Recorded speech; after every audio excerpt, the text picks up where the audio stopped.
नमस्कार दोस्तों, स्वागत है आपको आज की 10 बड़ी और ताज़ा खबरों में। चलिए शुरू करते हैं पहली बड़ी खबर से। उससे पहले आपसे छोटी सी रिक्वेस्ट है कि चैनल को सब्सक्राइब कर लें। देहरादून में भारी बारिश और लैंडस्लाइड से हालत सीरियस है। पिछले 24 घंटे में 264 mm बारिश हुई है और ये बना 101 साल का रिकॉर्ड। टॉस नदी पर ट्रैक्टर ट्रॉली पलट गई, जिससे मुरादाबाद और संभल के 9 लोग मर गए हैं और कुछ लोग अभी भी मिसिंग हैं। लैंडस्लाइड का रीजन बिग रॉक बताया जा रहा है। मरने वाले की संख्या 17 पहुंच गई है और 13 से ज़्यादा लोग लापता हैं। सशस्त्र बलों ने माल देवता वाले इलाके पहले से ही सेंसिटिव माना जाता है। एक्सपर्ट ने भी बोला रहे हैं कि क्लाइमेट चेंज के इस तरह ही बन रहा है। इलेक्शन कमीशन ऑफ इंडिया ने बिहार इलेक्शन से एक बड़ा बदलाव किया है। अब ईवीएम पर कैंडिडेट का फोटो ब्लैक एंड वाइट नहीं बल्कि कलर में होगा।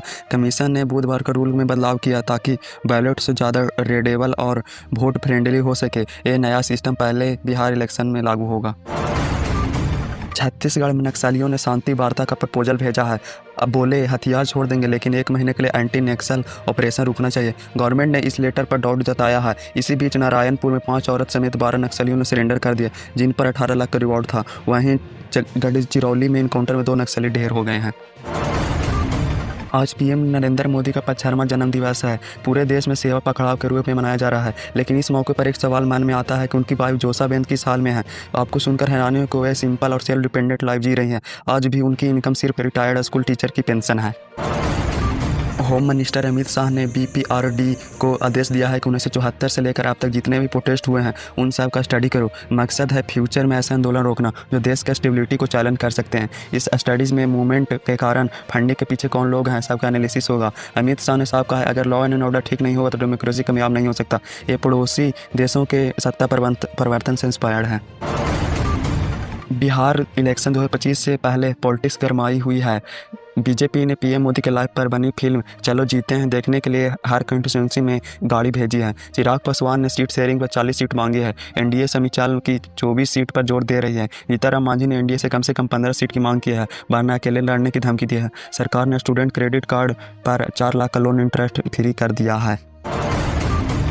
अडानी ग्रुप को भागलपुर में ₹1 पर ईयर के नॉमिनल दर पर 1020 से 1050 एकड़ जमीन लीज पर देने का बड़ा विवाद खड़ा हो गया है। ये जमीन 2400 मेगावाट का थर्मल पावर प्लांट बनने के लिए दिया जा रहा है। कांग्रेस ने इसे साफ कॉलोनियल कैपिटलाइजेशन और किसानों के साथ अन्याय बताया। बोला 10 लाख पेड़ काटे जाएंगे और बिजली 6.075 पर यूनिट के हिसाब से महंगी पड़ेगी। वहीं बिहार सरकार और जेडीयू ने सारे आरोप को रिजेक्ट कर दिया है। बोला प्रोसेस बिल्कुल ट्रांसपेरेंसी और कॉम्पिटिटिव बिडिंग से हुआ है। इसमें अडानी ने लोएस्ट रेट ऑफर किया है। अब अपकमिंग बिहार इलेक्शन में पॉलिटिक्स हॉट टॉपिक बन चुका है।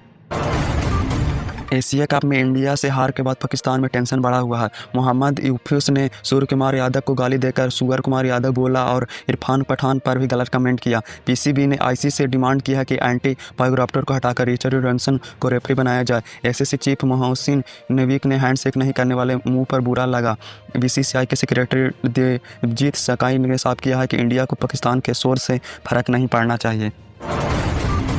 इंडिया यूएस ट्रेड बातचीत जारी है और इसमें से मक्का मेन इशू है। दिल्ली में 7 घंटे मीटिंग हुई, यहाँ काफ़ी पॉजिटिव डिस्कशन हुए। अब यूएस डेयरी और एग्रीकल्चर मार्केट की बड़ी डिमांड छोड़कर सिर्फ प्रीमियम चीज़ और मक्के पर फोकस कर रहे हैं। इंडिया जीएम मक्का और 50% टैरिफ की बजाय यूएस मक्का इंपोर्ट नहीं करना चाहता, लेकिन यूएस बेचने का इजारा है। दोनों देश चाहते हैं कि बायलैटरल ट्रेड बूस्ट हो। कतर पर इजरायली हमला होने के बाद मिडिल ईस्ट में टेंशन है। मुस्लिम कंट्रीज ने कतर के सपोर्ट में मीटिंग की, लेकिन कोई सॉलिड एक्शन नहीं लिया। पाकिस्तान इस्लामिक नाटो बनाने का इन्फ्लुएंस बढ़ाना चाहता है, लेकिन अरब कंट्री की चुप्पी से उसकी प्लान फेल होती दिख रही है और उसे इंडिया के लिए बड़ी जीत मानी जा रहा है। गाजा में इजरायली मिलिट्री एक्शन के बीच इसराइल पर प्रेशर बढ़ रहा है। नेतन्याहू 29 सितंबर को ट्रंप से मिलने वाले हैं। तो दोस्तों, ये थी आज की बड़ी और ताज़ा खबरें। आपको कौन सी खबर सबसे ज़्यादा चौंकाने वाली लगी, कमेंट में बताइए। और अगर वीडियो अच्छा लगा तो लाइक और सब्सक्राइब करना ना भूलें।